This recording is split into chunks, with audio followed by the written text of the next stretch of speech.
और ससुराल में आई हैं और बेचारी काम कर रही है रोज, है ना, झाड़ू पोंछा रोटी सब्जी गोबर कूड़ो सब काम कर रही। और इनसे कही जाए ससुराल में एक दिन चरी काट के ले आओ, ला सकते हैं? महाराज सम्मान तुम चाहते हो तो बेचारी सम्मान ये भी चाहती है, सम्मान देना चाहिए। सुनीति पतिव्रता है, लेकिन एक बात, समय बहुत हो गया लेकिन कोई संतान नहीं, कोई संतान नहीं है। तो एक दिन महाराज को बुलाया और बुला करके कहा, महाराज इतने दिन तक ना संतान भई, बहुत समय बीत गया, सब दुनिया हंसी उड़ाती है।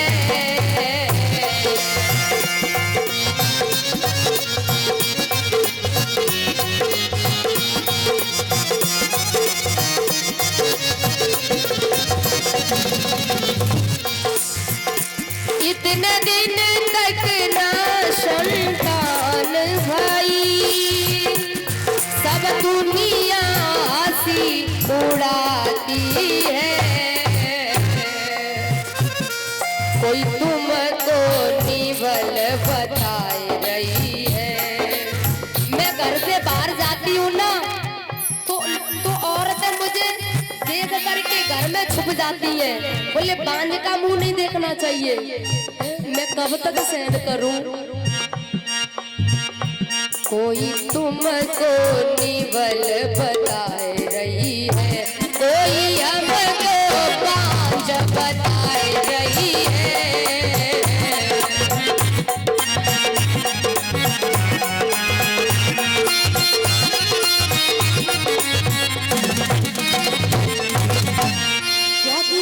क्या करूं?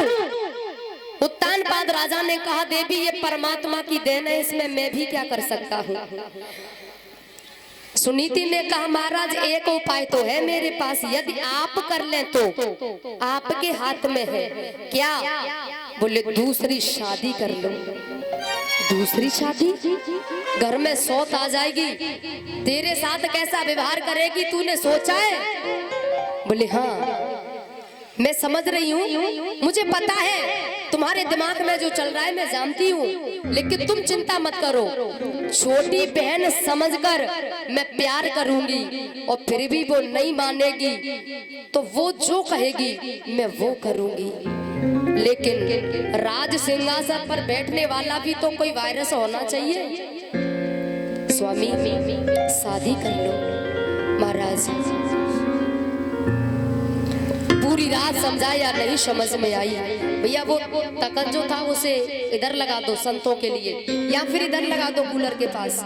जो बच्चे बैठे हैं ये खाली करके इधर उसमें कुछ बिछावन डाल के, कुछ संत मेरे नीचे बैठे हैं उस तखत पर बैठ जाएंगे, यहाँ लगा दो।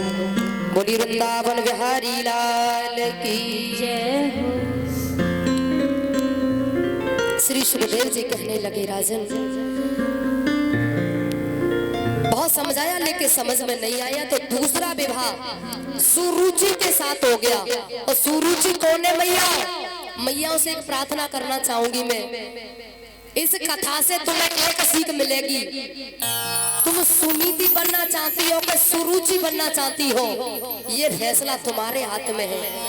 सुनीति जो पतिव्रता है, सबकी सेवा करती है, सहन शक्ति है, धर्म के पथ पे चलती है, कोई गाली भी दे जाए तो सहन कर लेती है, जिसकी वजह से कभी कोई रोया ना हो वो सुनीति है। और सुरुचि जो हमेशा दूसरों को रुलाती है, अपना ही फायदा सोचती है, अपने ही बारे में सोचती है, और दूसरों चाहे मरे या कुछ हो जाए उसे कोई लेना देना।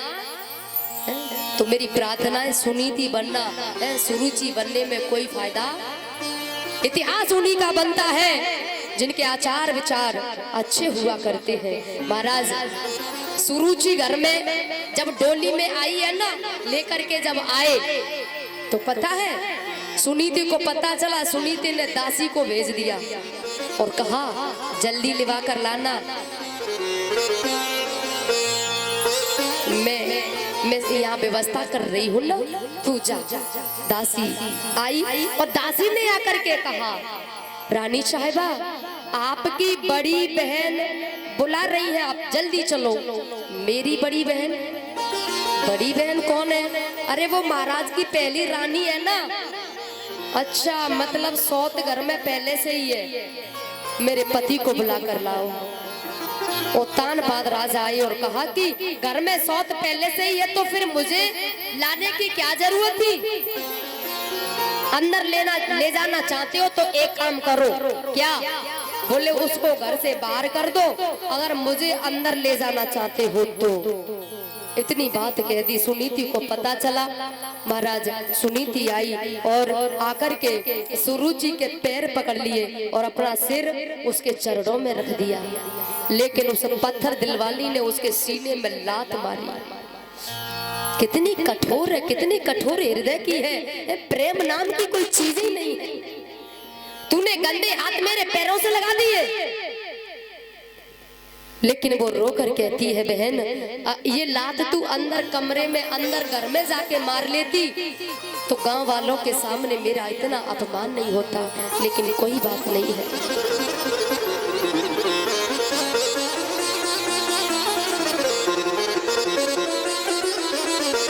विजयपाल जी और प्रेम सिंह जो पहले से ही जानते हैं हम, और ये 251 रुपए की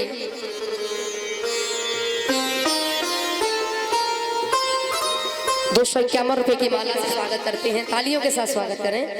भगवान को शुभ बनाए रखे, सब मनोकामनाएं पूरी हो, धन दौलत से भंडार भरी रहे, सुख समृद्धि दे परमात्मा। महाराज सुनीति ने कहा कि अंदर जाके मार लेती तो अपमान नहीं होता, लेकिन उस पत्थर दिल वाली उसकी बिल्कुल प्रेम नाम की कोई चीज नहीं है। महाराज की आंखें भर आई। सुनीति ने हाथ जोड़े। बहन तू बता क्या चाहती है?